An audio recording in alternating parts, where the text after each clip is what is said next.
Number 1. Family members of William Hilderbrand, who police believe jumped from the Joshua Chamberlain Bridge 2010, searched the cold, dark waters of the Penobscot River for their loved one in the days afterward. A year of searching the state's largest river for the missing Passamaquoddy tribe member has turned up nothing. Even so, I don't think they have given up, Passamaquoddy historian Donald Saktama said earlier this week of Hilderbrand's family. A Wuitahama ceremony, a tribal or family gathering set aside as the time to remember when a loved one has passed away, has not been scheduled, he said, and that is an indicator that Hilderbrand's family is not yet ready to let go. In our tradition, it's the family that will make that decision, said Saktama, a former tribal representative in the Maine legislature. It seems like they haven't given up. Bangor and Brewer police went to the bridge just before midnight November 4, 2010, after passing motorists called to report a woman on the edge of the overpass near the Bangor side. Brewer officers were the first to arrive, and were helpless as they saw someone jump into the fast-moving, dark water and not resurface, Brewer Police Chief Perry Anton recalled Thursday. They actually looked over the side of the bridge, and saw a person in the water go under and not come back up, he said. This time of year the water is cold and swift, and it certainly complicates rescue attempts.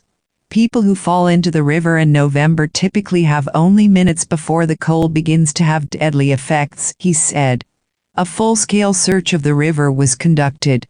Police and fire crews spent hours searching the river by boat and riverbanks on foot for the jumper on November 4th, and returned again on November 5th, Bangor Police Sergeant Paul Edwards said.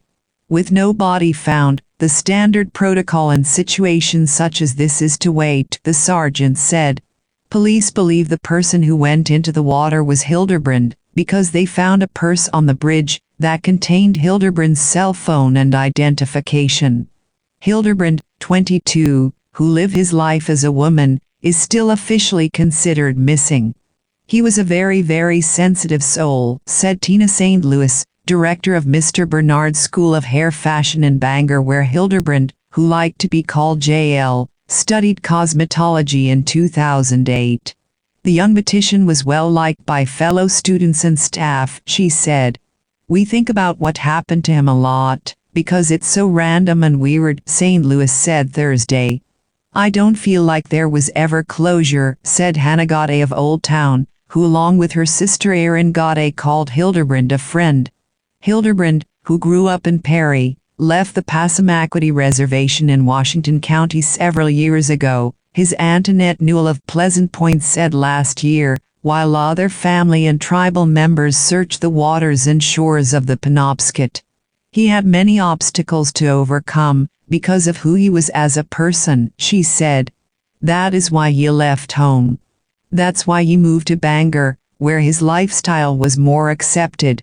His lifestyle may have been different, but it didn't change the fact that he was loved, she said. Hilderbrand's relatives said last year they were determined to keep up the search until they got some closure. Those same relatives, including his father, George Bassett of Pleasant Point, did not return messages seeking comment this week. I want to find my son and go home, Bassett said as he got into a boat to search for his son last year. Hilderbrand graduated from Sheet High School in 2006 and worked as an escort and exotic dancer for Cinnamon Sweets, according to his Facebook page. No one has heard from Hilderbrand since last November 4, according to police. His last Facebook post was made at 11:31 p.m. that day, just minutes before Brewer police saw the jumper.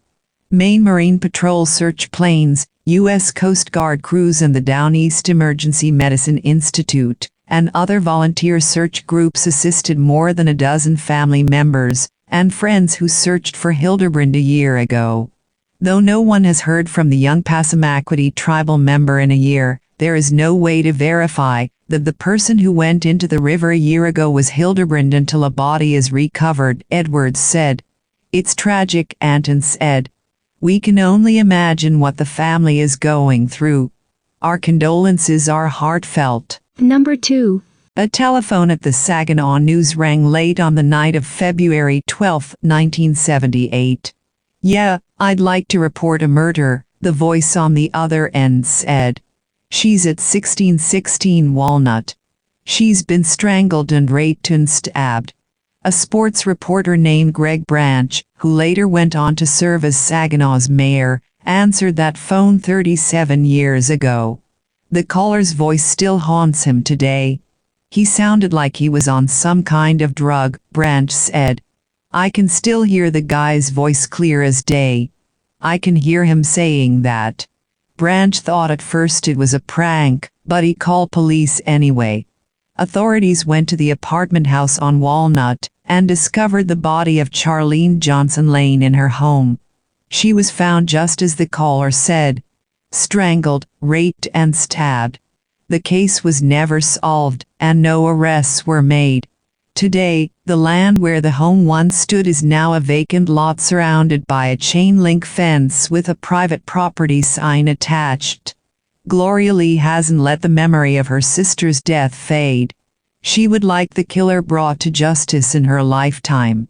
Lee, 63, is oldest of 10 siblings. "I want closure before I die," Lee said, "because my mother, my father, my stepmother and stepfather left here without knowing." She may get her wishes. Police now plan to reopen the case. Johnson-Lane's death and the anonymous call to the Saginaw News was the beginning of a strange week for law enforcement back in 1978. According to media reports, the anonymous caller said he phoned the Saginaw News' office that Sunday, after being put on hold by police, when he called to report the homicide. The man called police and the news again on Wednesday, and confessed to being the killer without naming himself, stating that he would surrender to authorities after Johnson-Lane's funeral on Friday. Mike Baer, 65, Saginaw Township, was a reporter for the Saginaw News at the time, and answered the second call. The caller said he wanted to turn himself in, but he was afraid because he said that he thought the police might hurt him, Baer recalled. "I told him that they wouldn't hurt him if he was with me. Sounded like he wanted to do it and said he would call me back, but I never heard from him again," Baer said.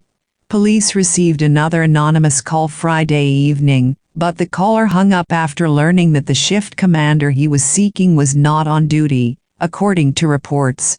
The anonymous calls and failed promise to surrender prompted the Saginaw News, through its secret witness program at the time, to offer a $1,000 reward for information leading to the arrest of the person or persons responsible for Johnson-Lane's death.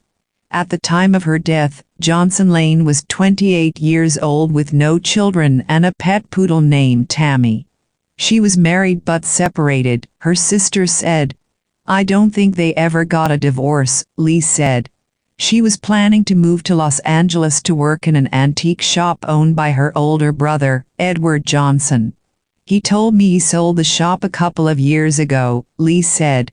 Lee said her sister Johnson-Lane used to hang out and party with the wrong people in Saginaw sometimes, but it changed her life and was into going to church at the time of her death.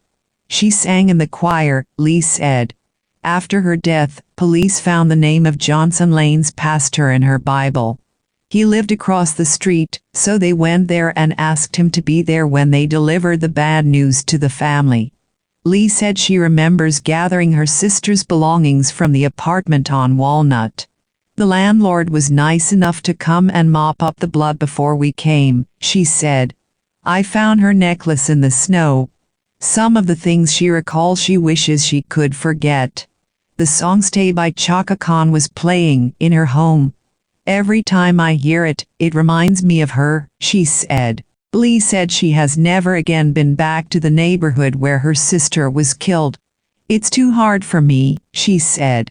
"The hardest thing was to see my mother cry." Johnson-Lane's case is one of many unsolved homicides in the city of Saginaw. Saginaw formed a federally funded cold case task force in 2008 that worked until funding dried up in October 2010. In January, 2 new troopers from the Michigan State Police joined the Major Crimes Unit housed at the Saginaw Police Department, bringing the count of MSP personnel working in Saginaw to 10. "We don't have a designated cold case unit," said Lieutenant David Kaiser. "The Major Crimes Unit works on cold cases, but that's not their only job. But with that number being down, they are able to spend more time on cold cases." The number of scientists and lab technicians working at the Bridgeport State Police facility also has increased from 18 in 2012 to 24. This provides additional support. Lee said she hopes police will dust off the case file of her sister's death. "My sister took a bunch of pictures of Charlene to the Saginaw Police Department, and they told her that when they open back up the cold cases that my sister's will be the first one," Lee said. "It's time for them to get busy." Saginaw Police Chief Bob Ruth said the Major Crimes Unit will review the case. "When they take a look at the case with a fresh set of eyes, maybe we can breathe some life into it," Ruth said. "Maybe there'll be some DNA or something." State Police Detectives James Moore and Robert Scott are looking into the case, which includes reviewing information contained in 2 large binders held in police cold case files. "We can look at it and see if there is anything we can do to further the investigation," Moore said. "Anyone with information about any homicide case is encouraged to contact Major Crimes Unit at 989-759-1289 or Crime Stoppers at 1-800-422-JAIL, 5245. Calling is anonymous. Clues in Charlene's death. Whoever killed Johnson-Lane may have watched police as they went to her home. According to a cold case profile printed in the Saginaw News in 1992, former police detective Bruce Hill said officers went to Johnson-Lane's apartment after receiving a tip, but the apartment was locked, and officers left. Then the shift commander got a call saying, "Tell the police to come back," Hill told the News. On the second visit, police forced their way into the back door and found Johnson-Lane face down in a pool of blood on her living room floor. Though police at the time had no leads in her homicide, notorious serial killer Coral Eugene Watts was once considered a suspect. Watts, a confessed serial killer who once told police that he had murdered more than 80 people in Texas and Michigan, died in a Michigan prison in 2007. Watts was eventually cleared as a suspect in Johnson-Lane's death. Lee is hopeful that DNA testing of physical evidence can find her sister's killer. "I thank God for DNA testing," Lee said. "I believe DNA testing will solve this case. After 37 years, we do need closure." Authorities have not yet determined what physical evidence they might have in connection with the case that might yield a DNA sample. Lee said she believes she knows who killed her sister, claiming that he is serving a life sentence for a murder he was convicted of the same year her sister was killed. Lee said she believes the man, along with 2 women, beat and stabbed her sister to death, and that they were overheard bragging about it in the neighborhood. "It's so simple to solve," she said. "All they have to do is bring these women in. I can't believe they never went to the prison and questioned this guy." Lee wants those involved to pay for their actions. "They had no right to touch her," Lee said. "They had no right to take her from me. Charlene wasn't no fighter. She wouldn't fight nobody. I hope they solve this case. If police do file charges against someone, Brandt said he will have to face something that's haunted him for years. I was scared because I thought, obviously, the guy who called me was the one who did it," Brandt said. "My worst fear was that I was going to have to go to court and testify that that was the guy's voice I heard." Lee said she is praying to God that authorities figure out what happened. "We just want to know why," Lee said. "We just want to know why this had to happen to her." Number 3. The 16-year-old girl who headed out her front door for a quick run to the cleaners on June 24, 1983, was one of East High School's brightest students. Tery L, who lived at 2639 Park Avenue, was the kind of learner who liked to sit smiling at the front of the class, teachers said, back when her death was still painfully fresh. She was a good student and a good daughter and sister. Her mother quickly became concerned when she did not return home that evening. Alan had told her mother that Friday evening, about 5:45 p.m., that she was simply running to pick up a load of clothes. By the next morning, according to accounts at the time, many of her friends had mobilized and gone in search of her.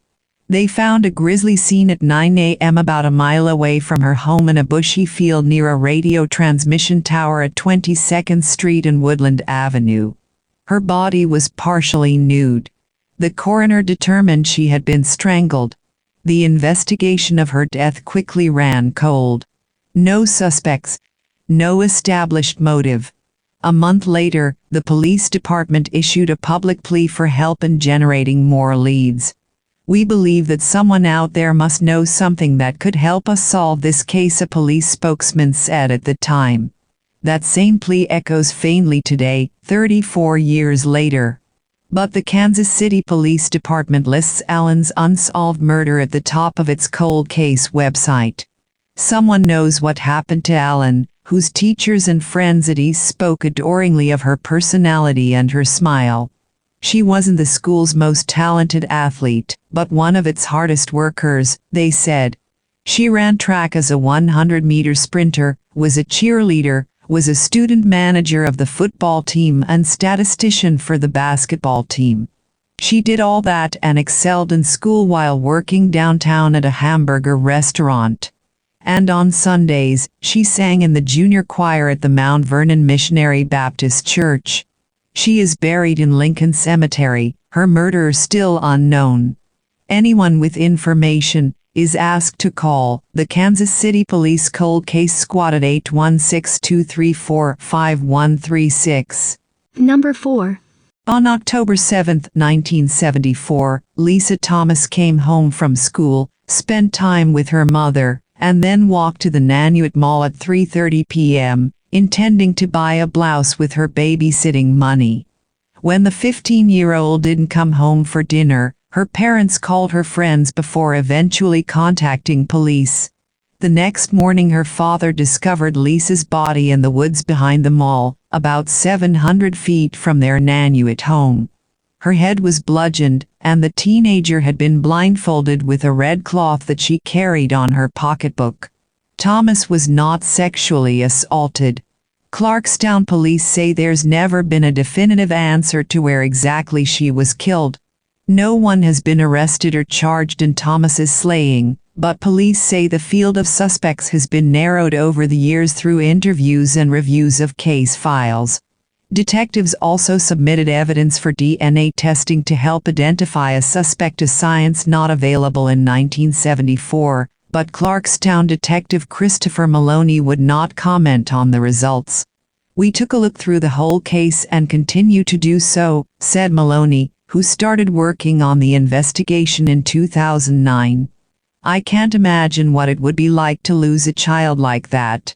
It must be worse to not know what exactly happened. Their daughter can never be brought back, but it would be nice to give them some closure." Over the years, police have theorized that the Nanuet High School sophomore was killed by someone she knew from school or the neighborhood in some sort of dispute. There's also been talk of the slaying being carried out by a stranger. "Most homicides are committed by people who know the victim or are familiar with the victim," Maloney said. "The fact that she was murdered so close to her house, you can assume it was somebody else who was familiar with neighborhood." Barbara Thomas hasn't moved since her daughter's killing, preserving Lisa's room as it was in 1974. Despite health problems, Thomas is still pushing for a resolution to the case, with the 40-year anniversary of her daughter's death approaching. Her husband, Stanley, died in 1987. Aided by a team of confidants, Thomas posts on a Facebook page Justice for Lisa Thomas, including a letter published this summer on the day Lisa would have turned 55. "One of the many things this investigation has revealed to me is just how many of you know what happened to Lisa that day," she wrote. "As her mother, I cannot tell you what this does to my heart. So many are walking around with information that could have solved this case 40 years ago. How I wish I knew what was stopping you from coming forward. I would imagine it must be fear of some kind. Unless you were the person who inflicted those fatal blows upon my daughter, you should not be afraid to come forward. Thomas is also asking police to seek outside assistance, including from the Vidic Society, a crime-solving club of law enforcement officials that meets every month in Philadelphia. She says police aren't taking her request seriously. All I'm asking for is to have a new set of eyes look at this case, Thomas said this week. Maloney says he's open to the suggestion. He added that the FBI and state police have also been part of the investigation into the crime, which captured massive media attention in the 1970s. Anyone with information that could be helpful about Lisa Thomas's case is encouraged to call Maloney at 845-639-5865. Number 5. The Glenn Miller Orchestra played an important role in World War II by keeping up morale with a series of performances across the country. They played more than 800 concerts while stationed in the UK before, and were due to be jetted off to entertain soldiers on the front lines. But as preparations for those overseas performances began, the big band's leader Glenn Miller suddenly vanished. Against military orders, he and 2 other men boarded a plane destined for France, amid extremely dangerous weather conditions. During the flight, the aircraft disappeared, and the mystery of the musicians' whereabouts and likely final resting place remains unsolved more than 75 years on. But investigator Rick Gillespie, who made groundbreaking discoveries in the Amelia Earhart disappearance, has a hunch about where that ill-fated plane lies.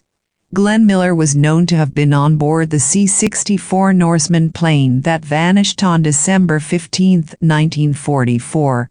The musician and 2 others, Flight Officer John Morgan and Lieutenant Colonel Norman Bessel, are believed to have died after taking on treacherous weather conditions over the English Channel. It is believed they flew 300 feet beneath the clouds, which held dangerous ice from frozen drizzle, and at some point in their journey their plane crashed into the water. Popular theories about the disappearance have been disputed by Rick Gillespie and his mystery investigating team, the International Group for Historic Aircraft Recovery, TIRE. He told us, "Their deaths were also unnecessary, because it turned out that everyone aboard was violating orders in some way. It was entirely illegal, unauthorized, unnecessary and tragic." The investigator claims that the plane was not taken out by friendly fire, as some had previously suggested, due to misaligned timings and doubts over the account of the pilot who made the allegations. Mr. Gillespie instead believes that a fisherman, who wished to remain anonymous, could have accidentally pulled up the wreckage 40 years after it vanished. According to the accounts, the man's trawler became snagged on something, as the large nets tried to catch shrimp, red mullet and other sea creatures. Once it broke free from its trappings and he lifted up the nets, to his astonishment, there was what looked like a World War II plane hanging off the back of the boat. The aircraft that had its nose facing upwards, landing gear, an engine and a wing that had a white star, which appeared to match the description of the plane Mr. Miller was traveling on. Not knowing what to do, the seafarer then allegedly called the Coast Guard, and was instructed to get rid of it and cut it loose out of the fear that it was a war grave, so shouldn't be disturbed. He made note of the location of the aircraft mostly because he didn't want to run into it again, and it wasn't until many years later that he realized it may have been the aircraft from the Glenn Miller disappearance. Mr. Gillespie, who interviewed the fisherman, also obtained maps of the English Channel, and now believes the aircraft rests within a 3-square-mile radius. He is trying to fundraise $30,000, £24,500, to launch an investigation that would search the seas and ocean floor for that missing plane. The investigator is pinning his hopes on the account of the fisherman, and a sketch that he made, due to him being able to describe details that were previously not common knowledge at the time. According to Glenn Miller's assistant, who was with him shortly before the plane took off, recalled that the musician noted there were not any parachutes aboard the flight. Mr. Gillespie said, "So he asked the officer who organized the flight, 'Norm, where are the parachutes?' and was told, 'What's the matter, Glenn, do you want to live forever?'" This detail was important as the fisherman claimed to have seen parachute cords streaming out of the plane's door. During further investigation into this detail, Tery discovered that this specific type of aircraft had an emergency radio transmitter on board with its own parachute, according to reading manuals. Mr. Gillespie said, "The idea was that it would be used in search and rescue missions. If someone was in the water, you could throw the portable transmitter down to them. It's entirely possible that when the plane hit the water, that it deployed, and the parachute streamed out the door," explained what the fisherman saw. "From what we have been able to determine with solid facts, we can find no disqualifying details or reason to say that this could not have been the Miller aircraft. It was the only Norseman plane missing, and unaccounted for, and logically it has to be someplace in the channel." The coordinates given to Tery lead them to believe that the aircraft might still be within that 3-square-mile radius. What isn't known is the condition of the plane due to the years it has spent in the depths of the channel. When the fisherman pulled up the suspect aircraft, it was in a surprisingly good condition, which could have been due to it being covered in sand which protected it from deterioration. But after it was cut loose, it is not known where the wreckage would have landed and how well it would have fared in the near 35 years since. Last week marked the 75th anniversary of Victory in Europe Day, when Nazi Germany surrendered to Allied forces and the war was over. Mr. Gillespie told us, "There was this feeling of, what a shame it was that Glenn Miller didn't get to see the end of the war. It was a real shame that he didn't live that long." The investigator explained that the true tragedy of the Glenn Miller disappearance was that each person aboard lost their lives because of their commitment to winning the war. They all cast out caution on that fateful night and braced the dangerous weather conditions because they wanted to make a bigger contribution during the clash with the Nazis. Mr. Gillespie described that Glenn Miller desperately wanted to get closer to the front line to help raise morale there.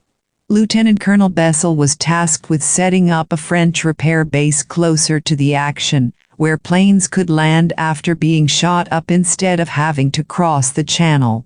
Pilot Morgan desperately longed to be a combat pilot, and saw the task as a way to get promoted, which would allow him to join the fight against the Nazis in the skies. Mr. Gillespie told us, both Miller and Bessel were so dedicated to doing their job they were tasked with, to win the war, that they thought, let's just do it anyway. The pilot was saying, "I really want to have a more significant role in this war, and to show that I need to do the job, even if it means bending the rules." Each one had their own motivations, and you can't say they were terrible. They all made that journey, and it was a tragedy. Number 6.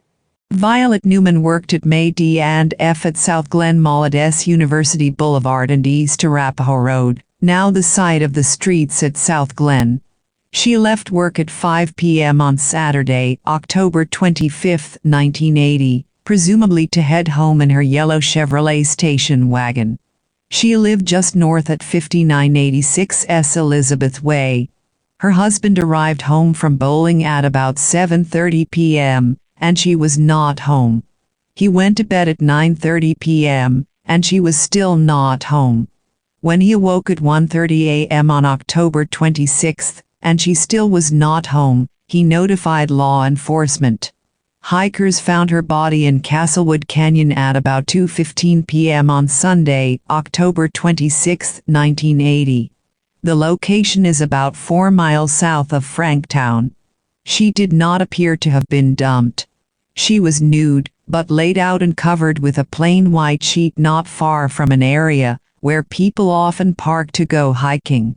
She had been shot once in the head, but it was apparent from the scene that she had not been shot there. Her clothes were never located. Forensic examination found semen which indicated she might have been sexually assaulted.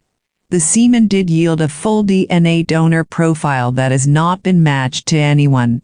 Violet's vehicle was discovered at 6055 S Milwaukee after it was called in as an abandoned vehicle. This address is just 3 blocks from her residence. Investigation revealed that it had been parked there between 7 and 8 p.m. on Saturday, October 25th. It was determined that she had been shot in the vehicle. A witness described the man parking her vehicle as a young, white man who was alone. He walked away through the neighborhood after he parked the car. On an ancillary note, that same evening, a woman parked in the same parking lot at May D&F reported that he had been approached by a young male with a gun. He was demanding a ride because someone was after him because he stole drugs from them. He said he stole them because they had stolen from his brother. The woman was able to get in her car and drive away. The male was seen getting into the driver's side of a red truck and driving away. A composite sketch was done of the man seen parking the vehicle. He was described as a white male with short red hair, a pale complexion and a pug nose. It is not known if these are related, but it may have some connection. Can you help solve this case? Even though it has been 35 years, the Arapahoe County Sheriff's Office does believe this case is solvable. Any tip can be important. It may only take one bit of information to help law enforcement connect the dots and solve this homicide for Violet's family. Here are things investigators are looking for that can help solve this case. Anyone who saw anything suspicious around Violet Newman's vehicle while it was parked in the May D&F parking lot that Saturday. Anyone who might have seen the vehicle later that evening. Anyone who might have seen a man similar to the description and composite, either at the mall or in the neighborhood where she lived, either that day before or after the crime. Her vehicle ended up back near where she lived, so it is possible her killer lived in the area. Anybody who recalls something suspicious about someone they knew. There would have been blood on the suspect. Violet's clothes were never located, and there would have been a significant amount of blood on them. If you believe you have any information related to Violet Newman's case, please contact the Arapahoe County Sheriff's Office at 303-795-4711.